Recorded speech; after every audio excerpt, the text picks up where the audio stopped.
সন্ন্যাসী কারো গৃহে থাকবে না। অনিকেত ভিক্ষু সৌবর্ণাদিনাম, সন্ন্যাসী ভিক্ষা করে খাবে আর সুবর্ণ স্পর্শ করবে না। এই প্রসঙ্গে একটা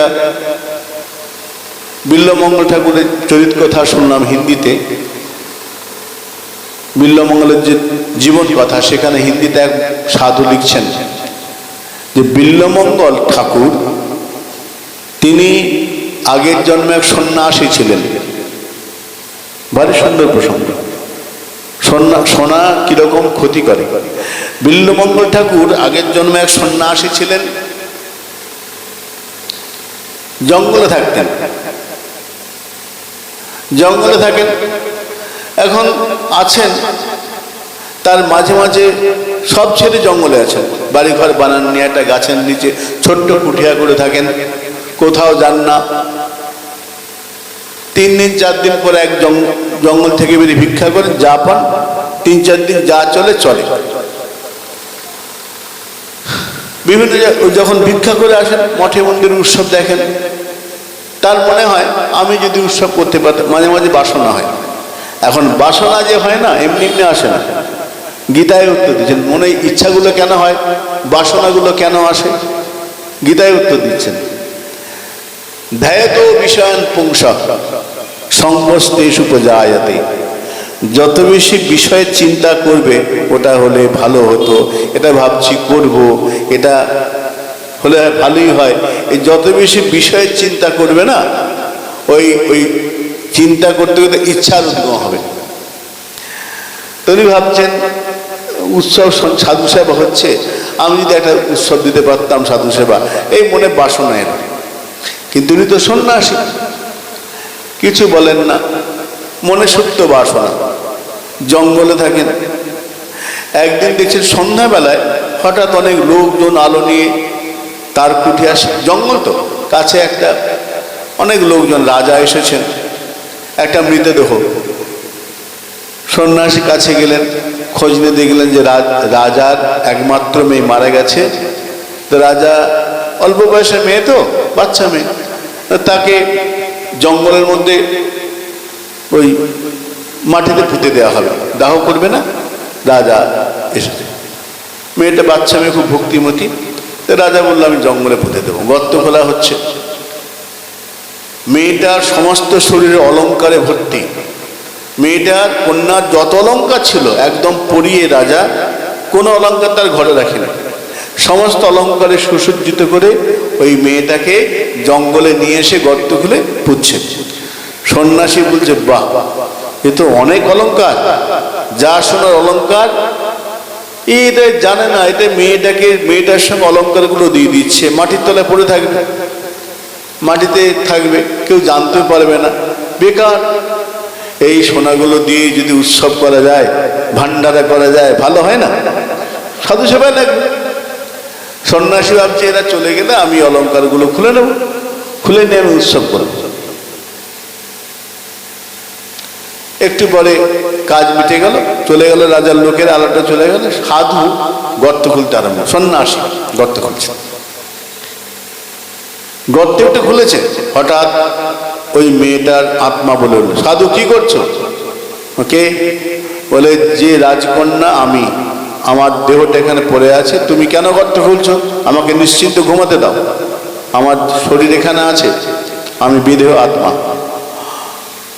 বলে, তুমি তো জানো এই অলঙ্কারগুলো শুধু শুধু পড়ে আছে, মাটির মধ্যে তোমার দেহ মিশে যাবে, বেকার মাটির তলে চাও, কেউ জানবে না। আমি সোনাগুলো যদি সৎ কাজে লাগাই, সাধু সেবায় লাগাই, কি এমন অসুবিধা? তো ওই আত্মা বললো, ও তুমি সাধু সেবা করতে চাও? হ্যাঁ, আচ্ছা এক কাজ কর, আমাকে স্পর্শ করো না, তুমি সন্ন্যাসী। সন্ন্যাসীর দুটো জিনিস স্পর্শ করতে নেই। রাজকন্যা বলছে, আত্মা, সন্ন্যাসীর দুটো জিনিস স্পর্শ করতে নেই, এক কামিনী আর কাঞ্চন, দুটো থাকে। তুমি জানো সেটা? হ্যাঁ জানি। তুমি তো এখন মৃতদেহ, তা হোক নারী দেহ, তো তুমি স্পর্শ করবে না আর সোনাকে একদম ছবে না, সন্ন্যাসী উচিত নয়। তা আমাদের উৎসব করবে ইচ্ছা হয়েছে, বলে তুমি এক কাজ করো, আমার বাবাকে কি বলো, আমি যে ঘরে ঘুমাতাম আমার খাটের নিচে 4টে খাটের পায়া 4টে সোনার ইট আছে, সোনার ইট, ওইগুলো নিয়ে নিলে তোমার উৎসব হয়ে যাবে।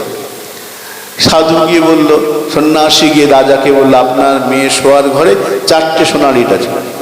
রাজা বলে, আমি জানি না তো, মনে নেই, দেখুন। রাজার লোক বলে, হ্যাঁ মহারাজ, খাটের নিচে 4টে সোনার ইট আছে। ইটগুলো রাজা বলে, নিয়ম যার ঘরে ছিল সেই যখন নাই কি হবে, যাও তুমি নিয়ে যাও। সোনার ইট দিয়ে দিয়েছে। সাধু নিয়ে এসে বিরাট করে উৎসব করেছে, সোনা বিক্রি করেছে, প্রচুর পয়সা। উৎসব করতে তো বিরাট উৎসব হয়ে গেছে, যতটা ভেবেছিল তার থেকে খরচা বেশি হয়ে গেছে, খরচা বেশি। এই রে, এ তো এতটা ভাবিনি, উৎসব করতে করতে করতে বড় হয়ে গেছে। উৎসব তো হয়ে গেছে, এবার তো পয়সাগুলো পেমেন্ট করতে হবে। সোনার ইটের বেচার পয়সা সব শেষ, কি করব? আবার সাধুর মতো, ওই যে বাসনা, বাসনা এত ভয়ঙ্কর বস্তু।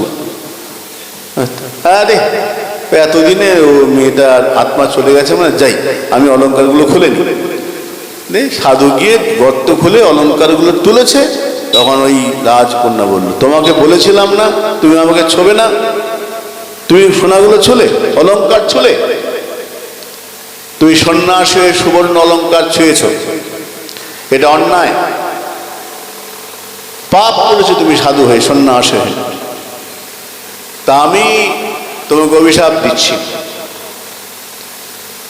তুমি এই যে সোনাকে ছুলে, সামনের জন্মে তুমি সাধক পুরুষ, সাধক তুমি, তো তুমি সামনের জন্মে আর সন্ন্যাসী ভালো ব্রাহ্মণ বংশে জন্মাবে, তোমার নাম হবে বিল্লমঙ্গল, জমিদার করে জন্মাবে তুমি।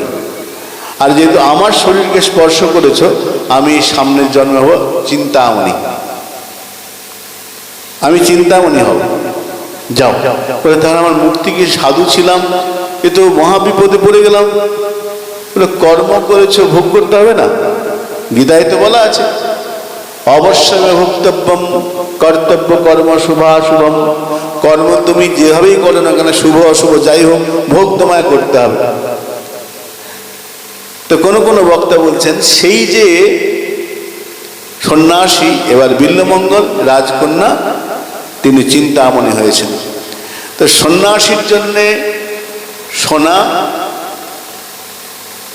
ছোঁয়া দোষ।